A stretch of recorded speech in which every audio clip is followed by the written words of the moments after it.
आज का समय ही जुमलों का समय चल रहा है। उसमें से एक विकास पुरुष का भी नाम का एक जुमला चल रहा है। आपके मंत्री, चाहे आपके विधायक, चाहे आपके मुख्यमंत्री जाते क्यों नहीं हैं उस क्षेत्र में? आप जाके दौरा कीजिए। रोड रहेगा तब तो दौरा करेंगे। यहाँ कोई इंडस्ट्री नहीं है, यहाँ कोई और नौकरी आप किसी लेवल पे नहीं दे रहे।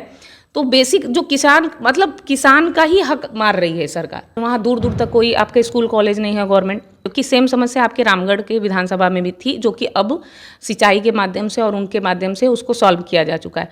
तो सेम प्लेस में भी दो अगर डिफरेंस दिख रहे हैं तो डिफरेंसेस कहाँ से आ रहे हैं वो आप समझ सकते हैं कि सिर्फ वही जुमले से आ रहे हैं। महिलाओं के लिए कोई सुलभ शौचालय नहीं, जो अभी तक जनता ने मेरे पास बातें रखी, मैं जो अभी क्षेत्र में चल रही हूँ, कोई मतलब जो बेसिक लेवल की सरकारी सुविधाएं होनी चाहिए, चाहे वो महिलाओं के लिए हो, चाहे बच्चों के लिए हो, चाहे बड़ों के लिए। बिहार में 4 विधानसभा सीट पर उपचुनाव हुआ, वो खत्म हो गए हैं, अब नतीजा आने बाकी है।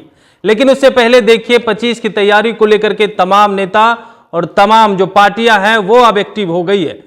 किस क्षेत्र में विकास हुआ है, किस क्षेत्र में नहीं हुआ, उसको लेकर के एक तरफ महागठबंधन है तो दूसरी तरफ एनडीए है। लेकिन देखिए महागठबंधन कांग्रेस की नेत्री हमारे साथ बातचीत करने के लिए अचला सिंह जी हैं, खास करके चैनपुर विधानसभा सीट से चुनाव लड़ने की तैयारी कर रहे हैं। वहां से बिहार सरकार में मंत्री हैं जमा खान, जो सीएम नीतीश कुमार के बेहद करीबी भी हैं और सीएम नीतीश कुमार विकास पुरुष के नाम से जाने जाते हैं। कैसी तैयारी है, कैसे लग रहा है कि आप मंत्री जमा खान को वहां टक्कर दे पाइएगा? देखिए, जहाँ तक आपने बात विकास पुरुष की है, तो आज का समय ही जुमलों का समय चल रहा है। उसमें से एक विकास पुरुष का भी नाम का एक जुमला चल रहा है।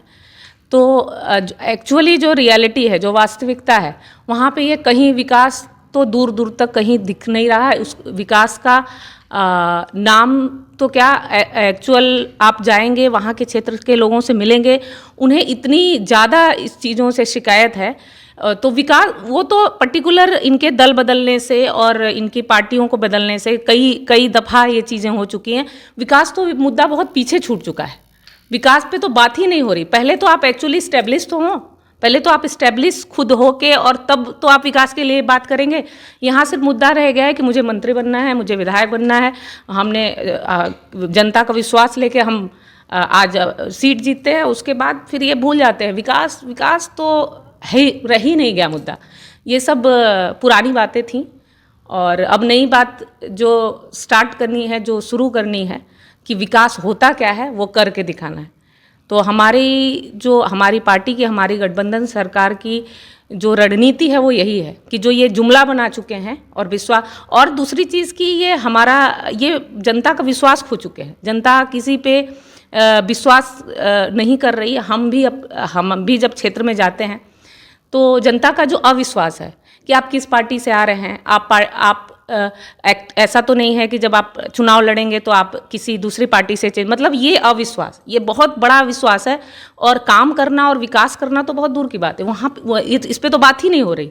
लेकिन हमारा जो ध्येय है, हमारी जो रणनीति है वो विकास की रणनीति है। इसलिए इस रणनीति और इस मुद्दे को लेकर हम आगे बढ़ रहे हैं। और वो काफ़ी पिछड़ा क्षेत्र है, वो आप लोग भी जानते हैं। उन्हें मेन और विकास तो इन लोगों को, वहाँ की जनता को तो पता ही नहीं है कि हमें सरकार से क्या सुविधाएं मिल सकती हैं या हमारे राइट्स क्या हैं। तो विकास वो क्या जाने कि विकास क्या होता है। तो इसलिए हमें वहाँ की जनता को जागरूक करना है, हमें उनकी राइट्स को बताना है और ऐसा काम करना है कि उन्हें ये पता चले कि इस सुविधाओं के हम हकदार हैं। ऐसा क्या काम नहीं हुआ है जो जनता के बीच जाएंगे और बताएंगे कि मंत्री जी ने ये काम नहीं किया है, नीतीश के मंत्री ने कुछ काम नहीं किया है? एक सरकार का या एक कॉन्स्टिट्यूशन बेस्ड सरकार का जो मेन जो काम है, हम सरल शब्दों में मैं कहना चाहती हूँ, शिक्षा, स्वास्थ्य और रोजगार। ये बेसिक चीज़ें किसी भी एक मतलब माइनस में जा रही हैं। आप डेटा भी देख चुके होंगे, तो नेशनल लेवल पे माइनस में जा रही है। वो वैसे ही पहले, ये तो पूरे बिहार की बात होगी। हाँ। क्षेत्र की बात कर रहे हैं। क्षेत्र में मैं वही बोलना चाह रही हूँ कि ये तो वैसे ही पिछड़ा क्षेत्र है, तो वो तो किसी लेवल पे नहीं हुआ है और चीज़ें माइनस में ही जाती दिख रही हैं। और वहाँ पे रोड हैं। बेसिक देखिए, अभी इनके किसानों का है, वहाँ पे 4 लेन पास हुआ है। उनकी 2013 का जो रेट चलता है बाजार मूल्य से बहुत ही नीचे, मतलब 3400 कुछ करके बीसे का रेट लगा के सरकार उन्हें मुआवजा दे रही है। 3400 रुपये आज किसी ब्रांड की शर्ट लोग लेते हैं। और आप इस गरीब देश, गरीब कह के और पिछड़ा समाज कह के फिर भी आप इस तरह के ब्रांडेड कपड़े स्टेब्लिश कर रहे हैं, किन के लिए? लेकिन उस रेट का आपको वहाँ ज़मीन किसान देगा। आप जो हमारे उद्योगपति हैं वो उस ब्रांड के कपड़े, एक शर्ट पहनेगा, और एक गरीब जो है अपनी एक पूरी ज़मीन जो कि पूरा उस पर डिपेंड है, जो कि उसी से उसकी रोजी रोटी चल रही। कहीं कहीं तो जो किसान हैं जिनकी वो ज़मीनें हैं वो तो उसके मालिक हैं, कुछ लोगों के पास तो ज़मीनें भी नहीं है लेकिन वो उसी ज़मीन पे आश्रित है। अगर वो ज़मीनें चली जाएंगी, मुआवजा किसी भी दर पे मिले, लेकिन उन लोगों के लिए क्या किसान सरकार क्या कर रही है जो उस पे आश्रित है? यहाँ कोई इंडस्ट्री नहीं है, यहाँ कोई और नौकरी आप किसी लेवल पे नहीं दे रहे। तो बेसिक जो किसान, मतलब किसान का ही हक मार रही है सरकार। और आपका भी कुछ दिन पहले, मैंने 2 महीने पहले देखा था कि कोई अडानी ग्रुप का कोई स्टेब्लिशमेंट पटना में अनाउंस हुआ था, हमारे मुख्यमंत्री जी ने अनाउंस किया था। उसके वो उद्योगपतियों के लिए यहाँ आपके लिए स्पेस है, लेकिन किसानों के लिए नहीं है। और ये मैं उसमें अभी वहाँ धरना प्रदर्शन चल रहा है, शायद 180 डेज हो चुके हैं।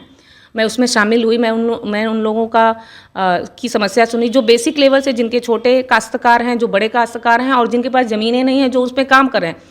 सभी का वही हाल है, उन्हें कोई मुआवजा नहीं मिल रहा। और कुछ मुआवजा कुछ परसेंट बहुत उनके इतने दिनों के धरना प्रदर्शन करने बढ़ाएगा। जो बेसिक मैं बता रही हूँ, जो सबसे बड़ा वहाँ का मुद्दा है अभी जो चल रहा है। और मैं इनके इस कार्यक्रम से, उस धरने प्रदर्शन कार्यक्रम से, किसानों के कार्यक्रम में जुड़ी हुई। अभी 2 दिन पहले शायद यहीं पटना में हमारे गठबंधन सरकार से, गठबंधन की उससे हैं सुधाकर सर हैं, उन्होंने भी इसका आह्वान किया, बहुत लोगों को बुलाया, उस पर उन्होंने विचार विमर्श किया, अपनी बातों को रखा। तो ये एक बहुत बड़ा मुद्दा है जो कि हमारी सरकार को देखना चाहिए ना, और स्टेट गवर्नमेंट इस पे कोई राय नहीं। आप आपने बोला ना विकास पुरुष, तो ये कौन सा विकास है जहाँ किसानों का ही मुद्दा, कोई मुद्दा नहीं। दूसरा जो और भी मुद्दे हैं, शिक्षा, स्वास्थ्य, बेरोजगारी, जो मैं बता रही हूँ, वहाँ दूर दूर तक कोई आपके स्कूल कॉलेज नहीं है गवर्नमेंट। मतलब बच्चे या तो पटना आते हैं पढ़ने के लिए वहाँ, या तो बनारस जाते हैं। लेकिन अगर आपको 5th के बाद और 8th के बाद अगर बच्चा पढ़ने चाहे तो उनका मेडिकल की कोई सुविधा नहीं, बनारस जाना है। मतलब हर चीज़ के लिए वाराणसी और इस तरह से, और पहले से वो पिछड़ा क्षेत्र है, वो उनके पास सुविधाएँ नहीं, उनके पास पैसे नहीं हैं कि वो अफोर्ड कर सकें बनारस और इन सब जगहों पर जाने के लिए। उसके बाद है कुछ सूखे की समस्या, जो मुझे जहाँ तक पता चली है पश्चिमी क्षेत्र में। अब सरकार बोलेगी, अपोजिशन में लोग बोलेंगे कि ये बड़ा समस्या है, जो कि सेम समस्या आपके रामगढ़ के विधानसभा में भी थी, जो कि अब सिंचाई के माध्यम से और उनके माध्यम से उसको सॉल्व किया जा चुका है। तो सेम प्लेस में भी 2 अगर डिफरेंस दिख रहे हैं, तो डिफरेंसेस कहाँ से आ रहे हैं वो आप समझ सकते हैं कि सिर्फ वही जुमले से आ रहे हैं। जिन्होंने करना चाहे वो कर दिए, उन्होंने करके दिखाया, और जो नहीं करना चाहे, जुमलों में रहे, तो उनके पास सेम समस्या है। उसके बाद आती है महिलाओं के लिए कोई सुलभ शौचालय नहीं। जो अभी तक जनता ने मेरे पास बातें रखी, मैं जो अभी क्षेत्र में चल रही हूँ, कोई मतलब जो बेसिक लेवल की सरकारी सुविधाएं होनी चाहिए, चाहे वो महिलाओं के लिए हो, चाहे बच्चों के लिए हो, चाहे बड़ों के लिए हो, बुजुर्गों के लिए मेडिकल, वो कहीं से भी कोई सुविधा दिख नहीं रही है। और तो विकास का तो यहाँ कोई सवाल ही नहीं उठता। क्षेत्र में कोई विकास नहीं हुआ है, शिक्षा, स्वास्थ्य, सड़क नहीं है। लेकिन नीतीश कुमार आपको बताया, आपका इतना समय नीतीश कुमार तो ये कहते हैं कि सड़क, गली नाली सारे बना दिए, घर तक लोगों को पानी पहुंचवा दिया नल जल योजना के माध्यम से। शिक्षा और स्वास्थ्य की बात की जाए तो सारे क्षेत्र में विकास है। ये बहुत पुरानी कहावत है, कथनी और करनी में अंतर होता है। और उन्होंने यहाँ से कह दिया, आप लोगों ने मान लिया। मैं तो उस क्षेत्र में जा रही हूँ, मुझे, जबकि मेरी गवर्नमेंट नहीं है, फिर भी मुझे कमेंट क्या मिलते हैं कि महिलाएं मुझसे आके, चूँकि सीधे शब्दों में नहीं बोलती, तो वो एक कमेंट ही है, क्योंकि उन लोगों को लगता है कि आप अगर पॉलिटिक्स में हैं तो आप भी सरकार से जुड़े हैं। तो एक महिला ने मुझसे आके कहा कि पूरे गांव भर का पानी जो है मेरे घर के सामने ही आना चाहिए मैडम जी। उनका ये था कि पूरे गांव भर का पानी मेरे सामने ही आना चाहिए, और एक्चुअल समस्या थी कि उसके गांव भर का पानी उस महिला के घर के सामने आ रहा था। तो वो क्या है? तो कहाँ से हुआ समस्या का समाधान। और रोड जहाँ तक बात है, आप अगर उस क्षेत्र में जाते क्यों नहीं हैं? रोड होगा तब तो जाएंगे। आपके मंत्री, चाहे आपके विधायक, चाहे आपके मुख्यमंत्री, आप जाते क्यों नहीं हैं उस क्षेत्र में? आप जाके दौरा कीजिए, रोड रहेगा तब तो दौरा करेंगे। इस दौर में भी रोड नहीं है, दूर दूर तक नहीं है। मतलब फर्स्ट 4 लेन वही पास हुआ है कि आपके तेल के टैंकर, बालू के टैंकर और जो उद्योगपति हैं उनसे रिलेटेड जो चीज़ें हैं वो उनके लिए रोड बन रही पास हुआ है, वो बन जाए अच्छी बात है। लेकिन बशर्ते वो किसानों को मुआवजा दे के बनाएं। उद्योगपति भी खुश रहें भाई, लेकिन किसानों की भी अपनी जो समस्याएं हैं वो उसका भी समाधान हो। बिल्कुल। तो आप सुन रहे थे कांग्रेस नेत्री की अंचला सिंह हैं, इन्होंने समस्या बताया खास करके चैनपुर विधानसभा के, जहां से मंत्री है जमा खान, वहीं से जीत करके आते हैं और लोगों का विश्वास जीत करके आए थे कि क्षेत्र में अगर हम जीत करके आए तो विकास करेंगे। लेकिन आपने सुना कितना विकास हुआ है।